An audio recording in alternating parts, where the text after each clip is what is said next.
galera, meu nome é Lilian, bem-vindos a mais um vídeo aqui no canal Li no Livro, e hoje é dia da gente falar dos 10 livros para ler no Halloween.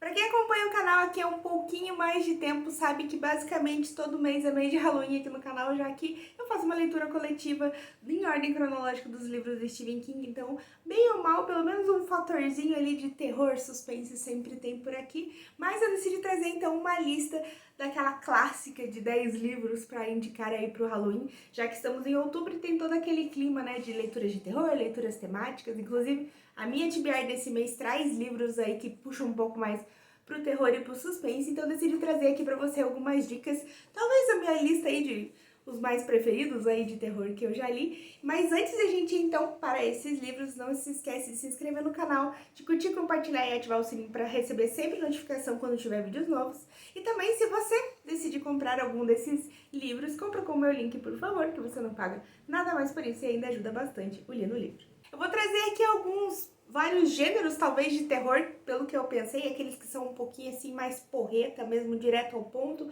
um terrorzinho um pouquinho mais soft, mais pra entrar no clima mesmo, e também alguns terrores um pouquinho mais clássicos, assim, que beiram ali ao terror psicológico, o terror um pouco mais subjetivo, porque eu acho que deixa uma lista aí bastante equilibrada e que, de repente, se você quiser ir, né, seguir algumas das minhas indicações, você pode escolher qual terror se adequa melhor a você. E o primeiro da lista já é pra chegar com os dois pés nos peitos, porque já é um dos meus autores preferidos, talvez meu autor de terror preferido, na verdade acho que ele divide o pódio aí junto com um outro aqui bem famoso aqui no canal, que é o Clive Barker com o seu maravilhoso O Evangelho de Sangue. Um momento aí para vocês darem uma olhadinha nessa capa maravilhosa desse livro.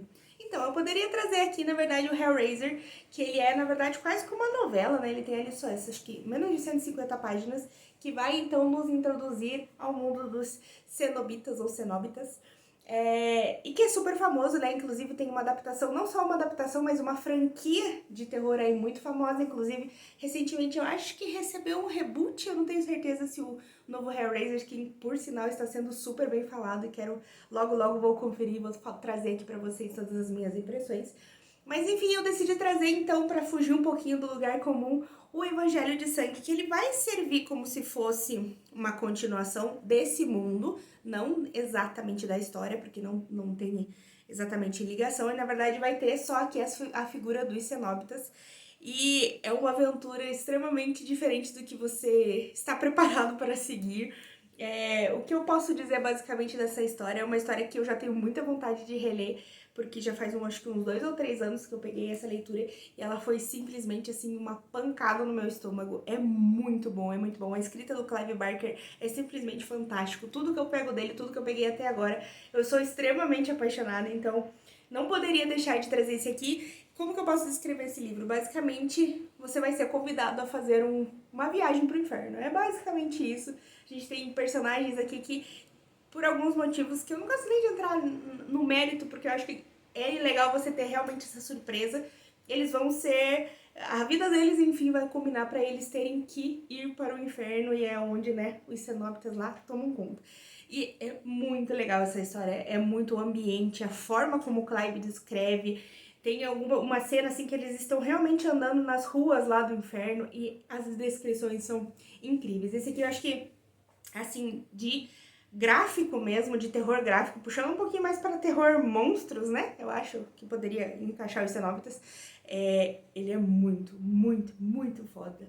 E não é um livro que eu acho que é dos mais conhecidos aí do Clive, né? Acho que o Hellraiser com certeza toma liderança, talvez alguns contos dos livros de sangue, mas esse aqui é muito bom, vale muito a pena. Toda vez que eu lembro dele, eu tento panfletar ele por aí, porque o bicho é bom. Já percebi que eu tomei tempo demais falando de um livro, então acho que eu vou ter que dar uma acelerada, porque senão esse vídeo vai ficar gigante, né? E o segundo não podia ser diferente, o que divide aí com o Clive, eu acho que é o meu coração de líder do terror, é Stephen King, né? Maravilhoso, com o seu O Iluminado, o terceiro livro publicado do mestre, que, assim, ridiculamente, pra mim ainda é o melhor, porque ele é muito bom.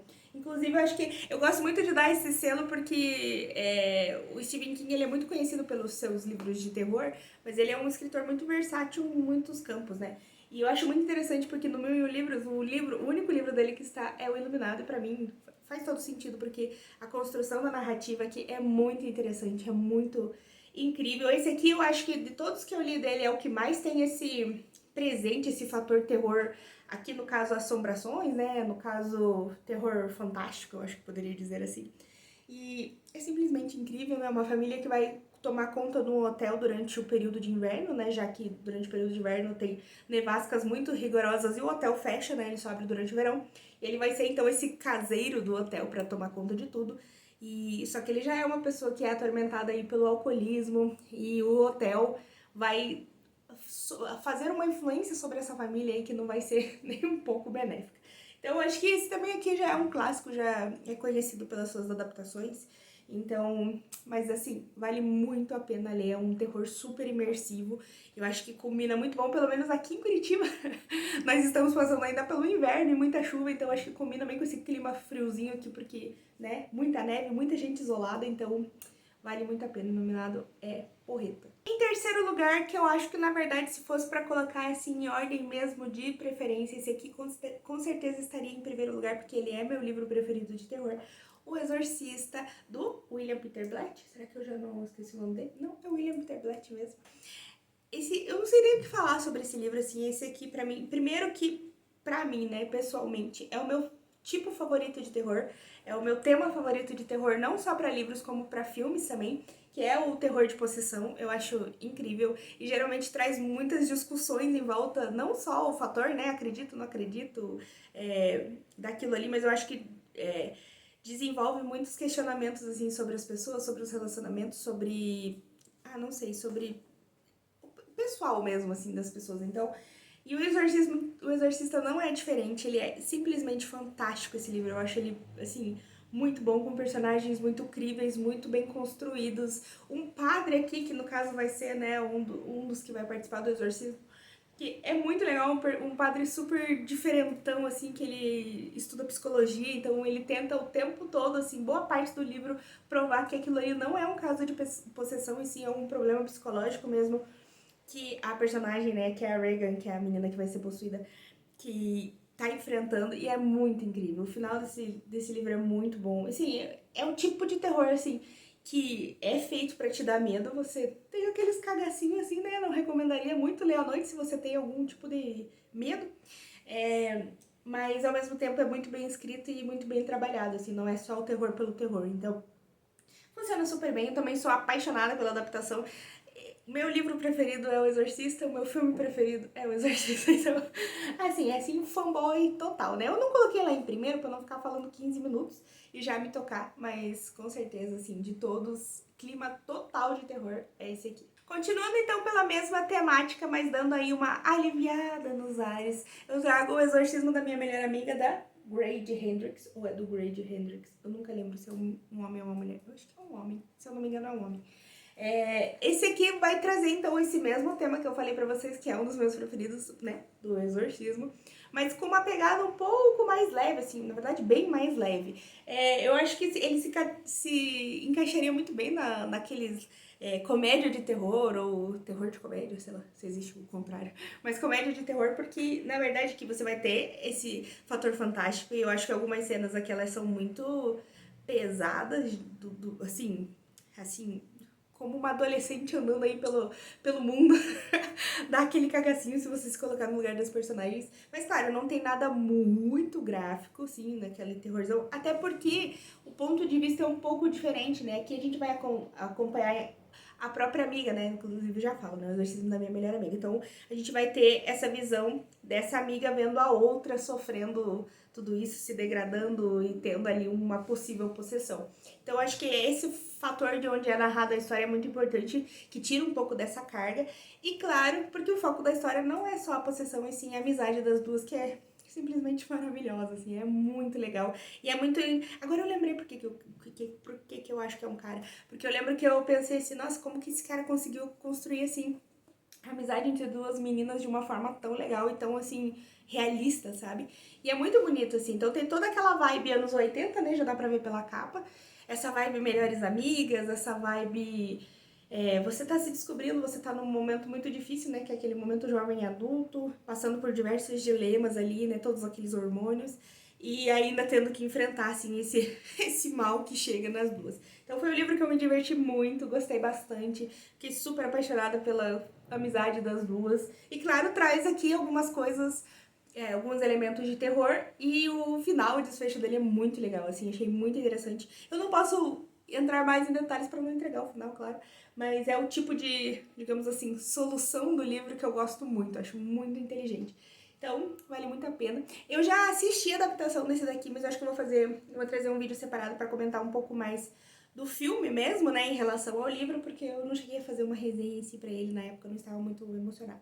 Mas vale muito a pena, assim, principalmente se você tem um pouco mais de cagaço de terror e, assim, não quer ler aqueles super pesadões, então esse aqui tem uma vibe super legal. Na sequência eu trago um terror um pouco mais clássico, que é o Edgar Allan Poe, né, desses medo clássico, né, da Dark Side. Esse aqui já é uma edição não, bastante antiga, né, não lembro exatamente quando saiu, mas já faz um tempinho, e vai trazer aqui alguns dos contos reunidos do Edgar Allan Poe, separados por temática. Então a gente tem várias coisas aqui, deixa eu ver se eu dou uma olhada aqui, eu lembro. E é muito legal porque você tem assim as mulheres, cadê? O cara não deixa fácil mesmo, né? Espectro da Morte, Narradores Homicidas, Detetive do Pan, Mulheres Etéreas, Ímpeto Aventureiro e o Ainda Tem o Corvo lá no final, né? Então ele vai se separar por algumas temáticas e tem aqui diversos contos muito bons. Eu tive uma experiência não muito agradável com esse livro. Na metade dele eu comecei a dar uma parada, eu tava numa época que ainda não tinha voltado a ler 100% assim no meu ritmo, e ele me deu uma travada bem boa, assim, sabe? Então você tem que ir meio preparado, porque, claro, é uma escrita bem antiga, 1800 bolinhas, né? Então vai ter um pouquinho daquela barreira do tempo, mas mesmo assim ainda é muito bom. Eu acho que vale muito a pena, assim, dedicar um pouco mais de tempo. Talvez não pegar e ler ele, assim, de cabo a rabo, mas pegar um conto aqui, pegar um conto ali, talvez trocar um pouco de temática, sabe? Como ele é subdividido, né? Tem ali acho que é uns 3, 4 contos, mais ou menos, por temática. Alguns até menos. Então, eu acho que é bem legal, sabe? Vale muito a pena pegar esse começo do terror, do começo, assim, onde as coisas eram muito deixadas no ar, mas que não deixavam de ser menos brilhantes por isso, sabe? Então, eu me apaixonei muito, não sei por que até hoje eu não comprei o volume 2 desse do Edgar Allan Poe. Bem por aí. Outro seguindo um pouquinho mais a linha e um pouquinho mais soft também, O Homem de Giz, da C.J. Tudor, que é um livro relativamente bastante polêmico. Muita gente tem muita raiva dele, tem muita gente que gosta, mas eu acho que hoje em dia é separado em pessoas que detestam e pessoas que têm vergonha de falar que gostam. Não sei. Mas enfim, pra mim foi uma leitura muito importante, assim, porque foi bem na época que eu voltei a ler de novo, sabe, daqui uns 2 ou 3 anos atrás. E eu lembro que eu peguei esse livro, assim, na livraria, eu achei fantástico, porque aqui atrás, ó, tem, tipo, como se fosse marcado em giz. É muito legal. A estética desse livro, assim, assim, intrínseca, manda muito bem às vezes, tá? E ele me chamou muita atenção. Então ele tem essa vibe, por que as pessoas odeiam um pouco? Porque ele tem essa vibe muito It, assim, né? It é coisa do Stephen King. E que muitas pessoas ainda, né, acusam dela ter copiado muito, tá? Tem vários elementos aqui que são realmente, assim, relativamente bem copiados. Não vou dizer que não. Mas é muito legal, assim, a fluidez do livro. A escrita dela é muito gostosa, muito rápida. Tem esse rolê de vai e volta no tempo que é bem interessante. E, enfim, deixa eu ver se eu acho aqui. Ele tem as datas, ó. Tipo, 2016, que quando o livro foi escrito, né? E daí ele volta... eu queria mostrar outra data, né? Se você me ajudasse, por favor. Daí 1986. E é bem legal, assim, a história. Eu gostei bastante do caminhar da história. Tem algumas coisas bem pesadas, alguns temas trabalhados aqui que me deixou um pouco... E o final também achei interessante, assim, não é aquela coisa super brilhante e tal. E, se eu não me engano, esse é o primeiro da série Tudor, então vamos dar um desconto aí pra moça, tá? Mas os outros livros dela, pra mim, foram bastante, assim, uma crescente, melhoraram bastante. Que não faz isso aqui ruim. Pra mim, ainda é um livro muito legal e, como eu disse, principalmente pra quem tá começando na leitura, não só na leitura mas de terror, mas em leituras em geral, acho que funciona muito bem. E então, fica aí minha indicação. Na sequência eu trago outro aqui, né, da pessoa que não consegue ficar longe, né, do Stephen King, o Salem, que é um livro que recentemente ele vem aparecendo de novo na minha vida, não sei porquê, assim, mas muitas pessoas estão lendo de novo e eu tô vendo muito pessoal comentando sobre ele. Recentemente a Tati Feltrin, né, fez a leitura dele e lançou uma resenha super legal que vale a pena conferir. Inclusive, né, aqui no canal também tem resenha, mas enfim, confere as duas, sim, por via das dúvidas. Mas eu ainda acho que as resenhas dela às vezes entregam um pouco muito da história, assim. Mas se você for, por exemplo, quer só se interessar e você vai ler daqui a pouco, você vai esquecer, então não tem problema. Mas se você já for pra pegar pra ler na sequência, talvez algumas coisas sejam reveladas que acho que é melhor descobrir sozinho. Mas enfim, falando do livro, mas eu adoro a Tati Feltrin, acho as resenhas delas babado.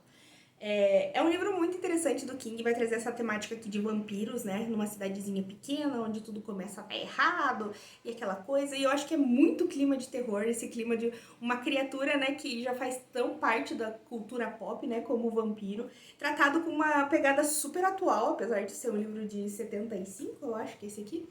Mas mesmo assim, uma pegada bem vibe atualizada e acho que funciona muito bem. A escrita do King aqui tá muito gostosa. Não temos o King super prolixo, digamos assim. A construção da história é um pouquinho mais lenta, porque ele vai apresentar pra gente toda essa cidade, inclusive citando diversos personagens aqui que, na verdade, não chegam a importar tanto na história, mas que é muito importante pra você ter essa sensação, assim, você ter essa noção do que tá acontecendo com a cidade, sabe? Tipo, a coisa tá degringolando, assim, e você pensa, nossa, eu conheci esse cara, eu conheci aquele outro cara, eu conheci aquele outro cara.